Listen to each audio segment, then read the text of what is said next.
peak outage numbers came at 10 a.m. this morning when 204,677 customers were without power.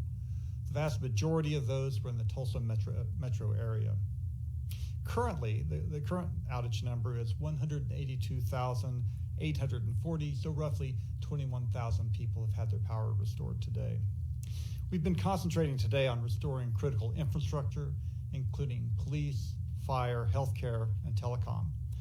As major transmission and distribution lines come back into service, our outage numbers should start dropping a little faster. So we have commitments from more than 2,700 off-system people, line workers, forestry workers, support personnel, including crews coming from as far as New Jersey and Delaware. This is in addition to the 700 people I spoke of this morning, PSO employees and local business partners, who have been working since the storm subsided. So we will continue working day and night, safely and quickly, until the job's done. This is going to be a multiple day effort. We asked our customers for their patience as we rebuild the power grid. We should begin setting estimated times of recovery tomorrow morning, which will give our customers a better idea of what they're facing.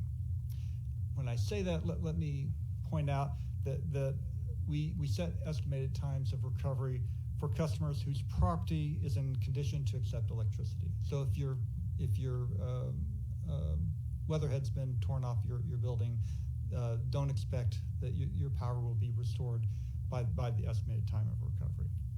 That needs to be replaced by a qualified electrician. The big problems are with the transmission and distribution system, the lines that are all over littering our streets.